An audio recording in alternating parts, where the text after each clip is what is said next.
कुछ ही दिनों में देश के सबसे बड़े सूबे की सबसे बड़ी सियासी लड़ाई का शंखनाद होने वाला है, लेकिन तमाम सियासी दल वक्त से पहले ही अपने अपने किले को मजबूत करने में जुटे हैं। यूपी की सियासत वैसे तो 4 बड़े राजनीतिक दल बीजेपी, समाजवादी पार्टी, बीएसपी और कांग्रेस, लेकिन चुनौती कांग्रेस और बीएसपी के सामने सबसे ज्यादा है। बीएसपी के लिए तो अस्तित्व का संकट है। अगर 2022 विधानसभा चुनाव और 2024 लोकसभा चुनाव नतीजे को देखें तो बीएसपी का विधानसभा में सिर्फ एक विधायक है और लोकसभा में कोई भी सांसद नहीं। इसका मतलब ये हुआ कि अगर यूपी और देश की सियासत में मायावती को प्रासंगिक बने रहना है तो 2027 विधानसभा चुनाव जीतना जरूरी होगा।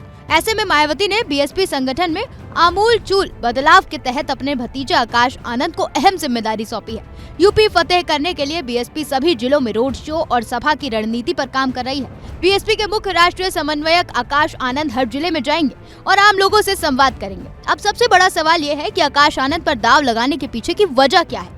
सियासी जानकारों का मानना है कि आकाश की उम्र 30 साल है। वो मायावती के बाद बीएसपी में सबसे ज्यादा अपील करने वाले नेता है। युवा उन्हें बड़ी संख्या में सुनने के लिए आते हैं, लेकिन 2024 में जब उन्हें चुनाव प्रचार से अलग कर दिया गया तो बीएसपी के युवा वोटर्स में भारी निराशा हुई थी। बीएसपी के कोर वोटर्स को लगा कि मायावती कहीं न कहीं बीजेपी के दबाव में निर्णय ले रही हैं। इससे बीएसपी को 3 तरह से नुकसान हो गया। पहला, दलितों का बड़ा वोट पीडीए के नाम पर कांग्रेस सपा गठबंधन की तरफ गया।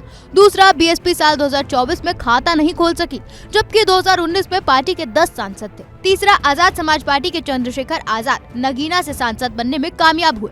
इन 3 गलतियों के बाद बीएसपी को ये बात समझ में आई कि यूपी, खासतौर पर पश्चिमी यूपी में उनसे कहाँ चूक हुई। अब इस चूक को दुरुस्त करने के लिए आकाश आनंद को मायावती ने बड़ी जिम्मेदारी दी है। आकाश के जरिए वो चंद्रशेखर आजाद की लोकप्रियता पर ब्रेक लगाना चाहते हैं। दूसरी तरफ आकाश की स्वीकृता पार्टी के अंदर बढ़ाना चाहती है।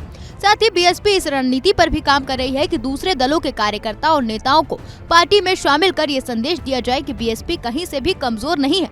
आकाश आनंद ने साल 2017 में राजनीति में एंट्री ली थी। सहारनपुर की सभा में वो अपनी बुआ और बीएसपी सुप्रीमो मायावती के साथ दिखे। 2019 में नेशनल कोऑर्डिनेटर बनाया गया, लेकिन 2024 वो साल रहा जब आकाश आनंद मुखर होकर विधानसभा चुनाव के प्रचार में जुटे। हालांकि सीतापुर में मोदी योगी सरकार के खिलाफ बयान के बाद मायावती ने उन्हें प्रचार अभियान से हटा लिया। मायावती के फैसले को कई नजरियों से देखा गया। मसलन मायावती बीजेपी से डर गईं और दूसरी थ्योरी ये रही कि वो नहीं चाहती थी कि आकाश के सियासी करियर पर ग्रहण लग जाए।